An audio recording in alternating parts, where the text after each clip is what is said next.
Caleb Williams and other Chicago Bears players met with the media on Wednesday where the filters were off. Caleb was very honest of where he stands mentally and physically with the Chicago Bears team, talking about the good, the bad, and the ugly, along with Kmet and DJ Moore, who have not been quiet very much lately with the media, but also, unfortunately, they've been quiet on the field, are also not happy where the state of the team is at. Overall, we need this season to be over, guys. It's 3 weeks away, but man, it feels like that's forever away. I'm here to break down the latest state of the Chicago Bears, but hello, everyone, and welcome back to this episode of Just Another Year Chicago Bears. My name is Nick Rody, and as always, thank you for tuning in. Now, before I begin today's show, hit that like button if you want the McCaskies to sell the team, because this is just getting out of hand, and it starts at the top with them. But along with commenting who you think is at fault for the Bears' core issues, I just said the McCaskies would love to hear what you guys have to say. And subscribe to the channel if you haven't already to stay up to date on all Chicago Bears news and notifications. If you like this video, subscribe to the channel and comment on the video. You enter to win a custom Chicago Bears jersey of your choice. Winner will be announced this upcoming Sunday. So let's get into the big story. Caleb Williams does not hold back with the media. And he did say some good things, but he also said some things clearly calling out the dysfunctional standpoint of this team. Let's start with the good. Caleb started with, quote, "I tell myself certain things. I am great.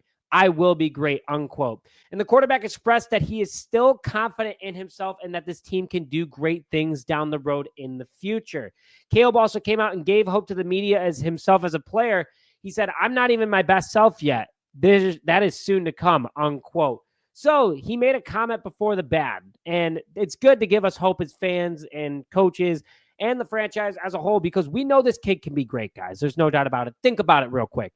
He is on pace to have the 5th best season from a passing yard, passing touchdown, interception, rushing, completion, and quarterback rating in Chicago Bears history. And he's a rookie quarterback while getting sacked the most times in franchise history, arguably behind the worst offensive line in franchise history, with 3 different play callers in 14 games, and then against the toughest division in the NFC, where he has to play it 6 times, and he almost beat him once each time in the first 3 games.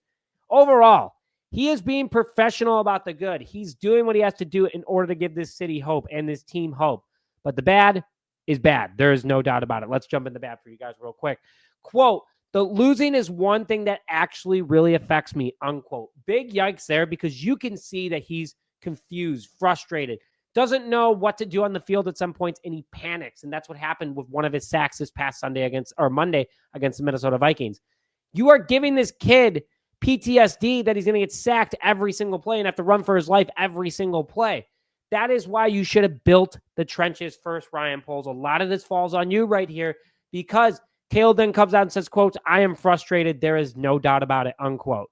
Good. Show it. Talk about it. You are the future of this franchise. Everyone else is replaceable. You are the future, though. We're not going to trade you after one season because his trade value is not as high as a number 1 overall pick.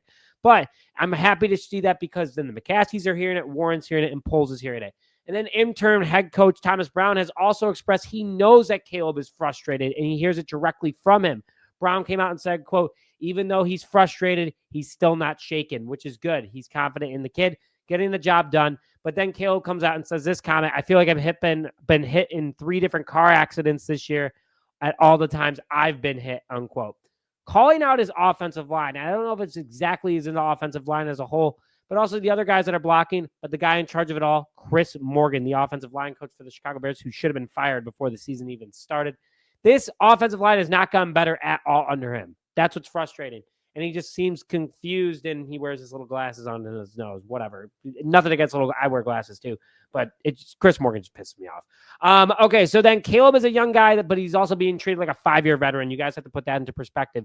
If we would have gotten the stats that he's putting up this year, which he's still on pace to potentially break the Bears single-season record if he throws exactly 300.8 yards per game, but at his current rate of 214 yards per game, he's still going to break he's going to come 5th as well in the all-time Bears season.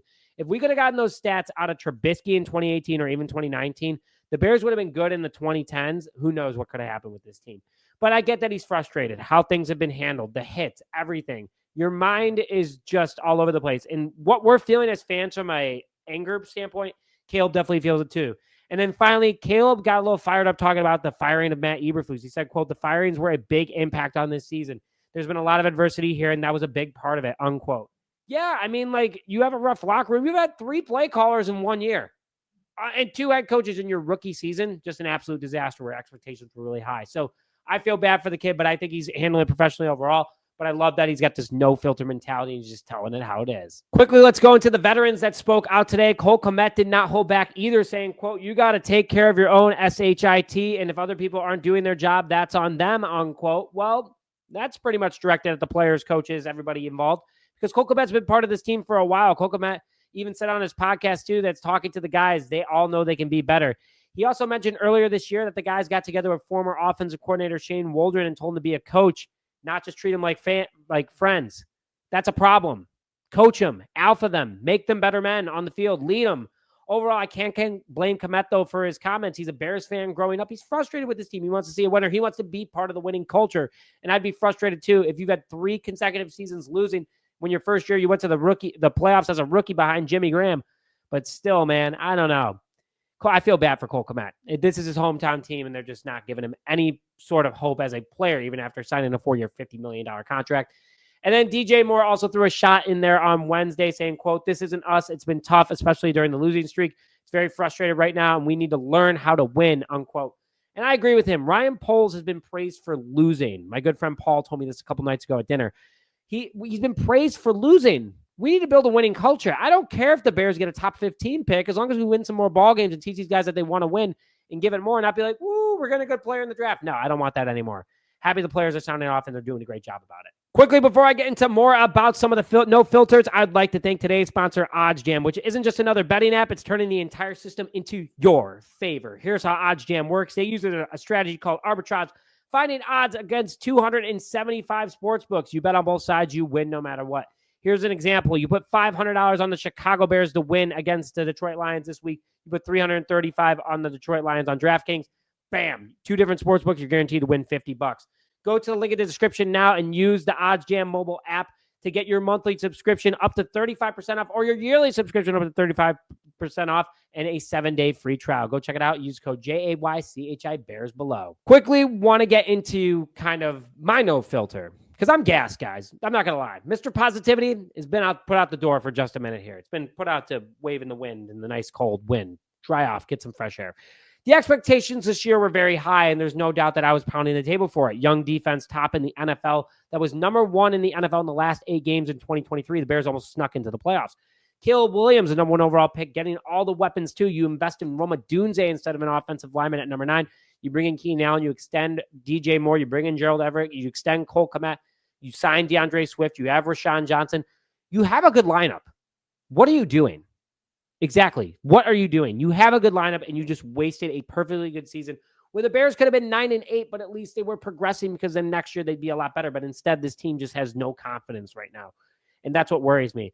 Clearly not worked out. We also had an easy schedule, but we get good cap. We get good draft picks. I'm tired of exciting off seasons from a draft picks perspective. I'm tired of it. I want winning ball clubs. And my worry, too, is the situation that the Bears are in. Ryan Poles is entering his last year of his contract. Well, now we got to sign a head coach. If it doesn't work out this next year with this head coach on the first year, guess who's getting canned? Ryan Poles. And then does the next GM want the head coach that he hired, or is he going to want to fire a head coach after 1 year, which that means that you're going to have to sign a head coach to a 3-year contract and then shoot 2 if it's just a mess. If Ryan Poles is truly the problem, you get rid of him before you hire a head coach. Or you stick to your guns and you keep him for 3 more years and you see how the head coach does. If we fire him, though, who knows how truly close his team was to being great, and he built it half-assed backwards, but guess what? It is at the end of the day. This situation is so important. I'm nervous about it, and there needs to be change, and I hope and pray that the Bears get this thing right. But bear down, baby. As always, I need a winning team, and you guys do too, and I'm happy that the players are sounding off because it gives a little fire under the coaching staff, the front office, and ownership. But I want to hear your guys' thoughts in the comment section below. But with that, thank you as always for tuning in this episode of Just Another Year Chicago Bears. My name is Nick Brody, and as always, bear down, baby.